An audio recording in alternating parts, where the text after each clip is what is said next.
Hello my dear YouTube family. तो यहाँ पे बन रही है चाय और आ जाइए आप भी मेरे साथ चाय पी लीजिए। तो दूसरी गैस पर मैंने घी को तपाने के लिए रख दिया है। इसको मैंने सुबह मॉर्निंग में निकाला था, मलाई में से मक्खन, जिसको मैंने अब शाम के टाइम रखा है। और ये है पालक, जिसको मैंने अच्छी तरह से साफ़ करके धो के वॉश करके मतलब और कट करके रख लिया है। तो चलिए चाय पी लेते हैं। Hello everyone, welcome back. कैसे हैं आप सब? आई होप आप सभी बहुत अच्छे होंगे। और ये है मिक्की, हमारे घर का छोटा छोटा सा राजा। वैसे छोटा नहीं है, बहुत बड़ा हो रहा है अब, और शैतान बहुत ज्यादा है। और शक्ल देखो कितनी शरीफ है इसकी, बट ये बहुत शैतान है। तो अभी अभी हमने चाय पी है और मैंने पालक साफ किया है, जिसको मैं धोकर रख के आई हूँ। और घी को मैं गैस पर रख के आई हूँ। मतलब मैंने आज सुबह जो मलाई है वो चलाई थी, यानी कि मक्खन निकला है, उसको तपाने के लिए मैं गैस पे रख के आई हूँ। जब तक वो थोड़ा नॉर्मल हो जाएगा, मतलब कि वो पिघल जाएगा, तो मैंने सोचा क्यों ना मैं चाय पी लूँ। तो मैं चाय बना के ले आई हूँ। और पालक का जो पानी है वो भी तब तक उसमें से निकल जाएगा। तो उसके बाद फिर मैं बनाऊंगी साग। और आज मैं खाने में साग बना रही हूँ, शाम के खाने में। तो ये जो रूटीन है शाम से स्टार्ट हुआ है। अब मैं बता देती हूँ आपको, टाइम हो रहा है 5 बज रहे हैं जब मैंने ये ब्लॉग स्टार्ट किया है। तो बच्चे जो हैं वो मेरे सो रहे हैं। अब मैं उनको उठाऊंगी क्योंकि उनके एग्ज़ाम ख़त्म हो गए हैं। आज ही उनके एग्ज़ाम ख़त्म हुए हैं, लास्ट एग्ज़ाम था। मुझे लगता है शायद मेरे बच्चों के ही सबसे ज़्यादा लास्ट में एग्ज़ाम जो है वो ख़त्म हुए हैं। वैसे मैंने मतलब जिससे मेरी बात हुई है उन सबके एग्ज़ाम, उन सबके बच्चों के एग्ज़ाम जो है वो कब के ख़त्म हो चुके हैं, रिजल्ट भी आ चुका है। बट मेरे बच्चों के आज एग्ज़ाम ख़त्म हुए हैं। मतलब कि आज तारीख क्या है मिक्की? 11। तो 11 तारीख को मेरे बच्चों के एग्जाम खत्म हुए हैं। और ये मिक्की जो ऐसा हो रहा है ना, ये अभी अभी सो के उठा है, इसलिए इसका फेस ऐसा हो रहा है। बट क्यूट लगता है ये बहुत, नहीं? क्यूट लगते हो। और अभी अभी मिक्की का बर्थडे हुआ था 8 तारीख का, है ना? हुआ था ना, 8 तारीख का बर्थडे हुआ था। लेकिन मैं ब्लॉग नहीं बना पाई क्योंकि घर पे मतलब मेरा जो ससुराल है वहाँ पर मनाया था मिक्की ने बर्थडे, और मैं नहीं जा पाई थी क्योंकि मेरे बच्चों का जो वो था, पेपर था ना, तो इस वजह से मैं नहीं जा पाई थी। तो ये ट्यूशन गए थे मेरे बच्चे एग्ज़ाम की तैयारी करने के लिए, तो जिस वजह से मैं नहीं जा पाई थी। और जब मैं नहीं गई तो ब्लॉग भी नहीं बना पाई। तो अब आप मिक्की को विश कर सकते हैं, कोई बात नहीं, बिलेटेड हैप्पी बर्थडे आप विश कर सकते हैं इसको, मिक्की को। तो चलिए, आपसे बात भी हो गई है और आप भी कमेंट करके बताइए कि आपके बच्चों का रिजल्ट कैसा आया है और किस किस के मतलब जो बच्चे हैं उनके एग्ज़ाम ख़त्म हुए हैं या नहीं हुए हैं अभी। वैसे तो ऑलमोस्ट सभी स्कूलों में एग्ज़ाम ख़त्म हो चुके हैं इस वक्त तो। और अब आएगा फेस्टिवल सीज़न।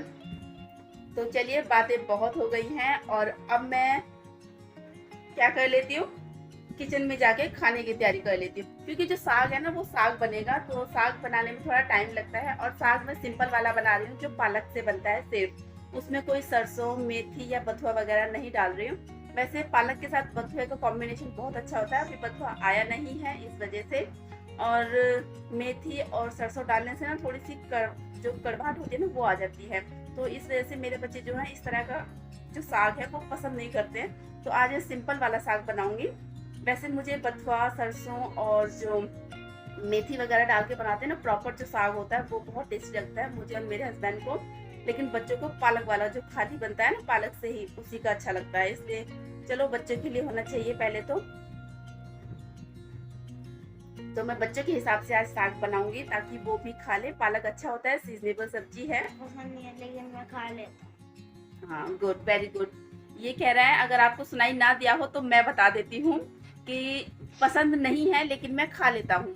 वैसे ये बात बच्चों में होनी चाहिए कि अगर सब्जी जो बनी है घर में, बाई चांस अगर पसंद नहीं है लेकिन बच्चों को आदत होनी चाहिए खाने की, खा लेनी चाहिए, सही रहता है। और इन चीज़ों में विटामिन, मिनरल्स वगैरह जो होते हैं वो बहुत ज़्यादा भरपूर मात्रा में होते हैं। इसलिए बच्चों को कोशिश करें कि हरी सब्जियाँ ज़्यादा खिलाएं। तो चलिए, बातें बहुत हो गई हैं मिक्की के साथ बैठकर आज। अच्छा लगा मिक्की बातें करके? हाँ। लेकिन आपने तो बातें की नहीं। आप भी पूछो, आप कैसे हो सभी? और कैसे हैं सभी? तो चलिए, कमेंट करके बताना जरूर कि मिक्की ने पूछा है आप सब कैसे। तो चलिए मैं अब आपसे मिलूंगी थोड़ी देर में, और अब मैं बच्चों को उठाती हूँ क्योंकि इनको कुछ देती हूँ दूध वगैरह पीने के लिए, और उसके बाद मैं बना लेती हूँ खाना, क्योंकि साग बनाने में टाइम लगता है, इसलिए फिर मिलती हूँ मैं आपसे थोड़ी देर में। और यहाँ पर आप लोगों से बात करने के बाद फिर मैं आ गई थी किचन में, और मैंने यहाँ पे पालक को कुकर में रख दिया है बॉईल होने के लिए, और थोड़ा सा पानी डाल दिया है। ज़्यादा पानी नहीं डाला है क्योंकि साग में ऑलरेडी पानी होता है, और यहाँ पर पालक में जो है वो उबाल आ चुका है। यहाँ पर मैं लगा दूँगी कुकर का ढक्कन, और इसमें ज़्यादा सीटी की ज़रूरत नहीं है, सिर्फ 2-3 सीटी ही लगानी है क्योंकि पालक बहुत जल्दी गल जाता है। अगर मैं सरसों, मेथी और बथुआ यूज़ करती ना इस पालक में, तो मुझे सीटी ज़्यादा लगानी पड़ती। तो जब तक ये सीटी आती है तब तक मैंने घी को जो है वो छान लिया है, जैसा कि आपने अभी देखा, और उसके बाद मैं रख देती हूँ दूध को गर्म करने के लिए। और हमारा जो दूध है ना वो सुबह मॉर्निंग में आता है घर से, मतलब कि मेरी ससुराल से आता है, लेकिन फ़िलहाल अभी वो दूध जो है वो बंद है क्योंकि जो हमारी भैंस है ना वो प्रेग्नेंट है। अब आप समझ सकते हैं कि इन दिनों में दूध जो है वो बंद हो जाता है। तो यहाँ पर मैंने दूध को रख दिया है बॉईल करने के लिए, और इस दूध में मैंने 2 इलायची डाल दी। तो यहाँ पर जो साग है वो भी पक चुका है और सीटी आ चुकी थी। मैंने गैस को बंद कर दिया था, मैं ढक्कन खोला है कुकर का, और थोड़ा साग को चलाने के बाद मैं इसमें अब डाल देती हूँ नमक, और नमक डालने के बाद मैंने मिक्स कर दिया है, और दूध को मैं तेज़ गैस पे उबाल लगा के फिर से मंदा कर दिया है। और अब मैं यहाँ पे डाल रही हूँ साग में आलन। आलन मतलब होता है जो बेसन और बाजरे का आटा, मक्के का आटा या आटे से लगाया जाता है। गेहूं का आटा होता है ना, उससे भी लगाते हैं बहुत से लोग यहाँ पर, लेकिन मैंने यहाँ पर बेसन का यूज़ किया है साग में आलन लगाने के लिए। आलन लगाने से ये होता है कि जो साग होता है ना उसकी जो कंसिस्टेंसी है ना वो थिक हो जाती है, मतलब क्रीमी टेक्सचर आ जाता है, और टेस्ट भी बहुत बढ़ जाता है इससे। और तो यहाँ पर मैंने दूध को कर दिया है बंद। हेलो, तो मैंने डायरेक्ट किचन में आकर सबसे पहला काम जो साग का था वो किया। और साग मुझे बहुत पसंद है, और क्यों पसंद है, क्योंकि जब मेरा छोटा बेटा था ना, मतलब प्रेगनेंसी टाइम थी जब मेरी, तो तब से मुझे ये साग बहुत अच्छा लगता है। तो फिर कहीं बताऊंगी इस बारे में। तो यहाँ पर मैंने साग को मंदी गैस पर चढ़ा दिया है, और इसमें लगा दिया है आलन। और आलन में मैंने लगाया था बेसन का, बेसन और हरी मिर्च और लहसुन का, मतलब तीनों चीज़ों को मिक्स करके, मतलब लहसुन और हरी मिर्च को पीस कर और बेसन मिलाकर उसका आलन मैंने साग में लगा दिया है, और इसको मंदी गैस पर रख दिया है ताकि ये मंदी गैस पर पकता रहे। और इस तरह से जब साग बनता है ना मंदी गैस पर पक के, तो बहुत टेस्टी साग बनता है।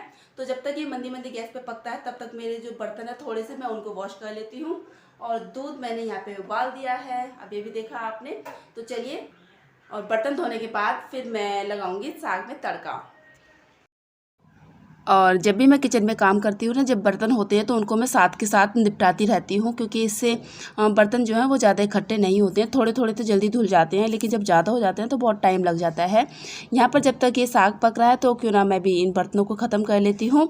और जब हम सब खाना खाएंगे ना तो फिर बर्तन ज़्यादा नहीं रहेंगे, तो क्योंकि मैं जो थोड़े बहुत बर्तन उनको अभी वॉश कर रही हूँ इसलिए। तो यहाँ पर मैं जो साग जो मैंने चढ़ाया हुआ है गैस पर उसको भी मैं चलाती रहूँगी, क्योंकि जो मैंने बेसन का जो आलन लगाया है ना वो कहीं नीचे चिपक ना जाए। और मेरे पास आ गया है मेरा छोटा बेटा आयुष, पता नहीं वो क्या बातें कर रहा था, बस मैं हाँ हाँ कहे जा रही थी, वो चला गया। तो यहाँ पर मेरे बर्तन धुलने ही वाले हैं, उसके बाद फिर मैं साग में तड़का लगाऊंगी।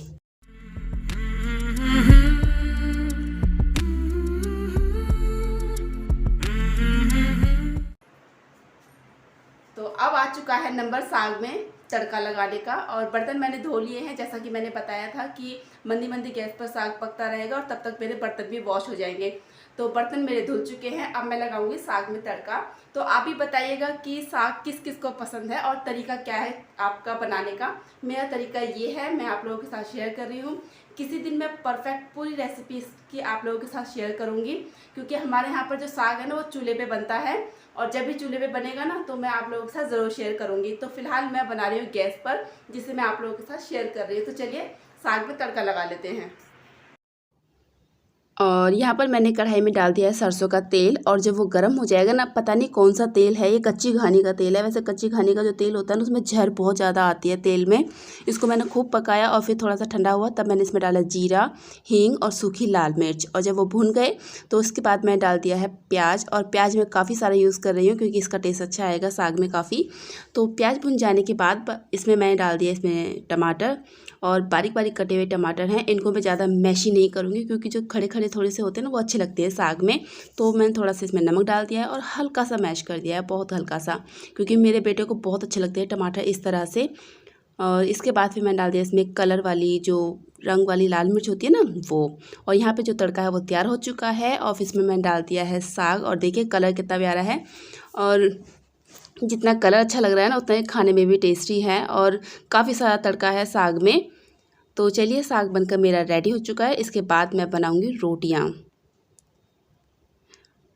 तो साग मेरा हो चुका है, इसको मैंने उतार दिया है। तो अब मैं बना रही हूँ रोटी, और साग के साथ मैं बनाऊंगी हाथ वाली रोटी, जिनको पानी लगा के बनाया जाता है। आपने देखा होगा जो हाथ वाली रोटी है, पानोठी रोटी बोलते हैं, पानी की रोटी बोलते हैं, बट मैं पानी लगा के नहीं, घी लगा के बनाऊँगी यहाँ पर। तो देखिए कितनी आसान है बनानी। बहुत सौ को आती नहीं है इस तरह से रोटी बनानी, लेकिन मैं बना लेती हूँ, और मेरे बच्चों को भी अच्छी लगती है इस तरह की रोटी। तो यहाँ पे बहुत आसान होता है बनाना, क्योंकि पानी से तो चिपकती हैं लेकिन घी से बिल्कुल भी नहीं चिपकती है। यहाँ पे मैं आपको एक ट्रिक दे रही हूँ। अगर आपका भी मन करता है इस तरह की रोटियाँ खाने का, तो आप घी लगा के आसानी से बना सकते हैं।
तो यहाँ पर अभी आपने देखा, जब मैं रोटी बना रही थी तो बच्चे अपने आप खाना रेडी करके ले गए थे। तो ये मेरा बड़ा बेटा है अंश, वो आया कि मम्मी साग में घी डाल दो, इसे बहुत पसंद है साग में घी डालकर खाना। तो यहाँ पर हमारा खाने पीने का जो काम है वो ख़त्म हो चुका है, और रसोई की क्लीनिंग भी हो चुकी है। तो यहाँ पर हम बैठ गए थे, मैं, मेरे हस्बैंड और मेरे बच्चे। तो मेरे हस्बैंड जो है वो अपने लिए जीन्स लेके आए थे, जिन्हें वो दिखा रहे थे, और तभी मुझे याद आया कि मैंने वीडियो का एंड नहीं किया है। तो सोचा क्यों ना मैं यहीं पर अपनी वीडियो का एंड कर दूं। और यहाँ पर लग चुका है हमारा बिस्तर, सोने का टाइम हो चुका है। तो यहाँ पर मेरे हस्बैंड जो है वो जीन्स लेके आए थे अपने लिए, जिन्हें वो मुझे दिखा रहे थे, और 2 जीन्स लेके आए थे जो कि मुझे काफ़ी अच्छी लगी, बहुत अच्छी लगी थी, और इनका फैब्रिक जो है वो बहुत अच्छा लगा। और आप सभी से एक रिक्वेस्ट करना चाहूँगी, जैसा कि आप सब जानते हैं, अगर आप मेरे वीडियो पर नए हैं तो प्लीज़ चैनल को सब्सक्राइब करना बिल्कुल ना भूलें, और अगर आपने अभी तक वीडियो को लाइक नहीं किया है तो वो भी कर दीजिए। वीडियो को शेयर भी कर सकते हैं अगर आपको वीडियो अच्छी लगी हो तो, और आपका मन हो तो चलिए, यहाँ पर हमारे व्लॉग का एंड हो चुका है। मिलती हूँ मैं अपने नेक्स्ट व्लॉग में। खुश रहिए, सेफ रहिए, मिलती हूँ, बाय बाय।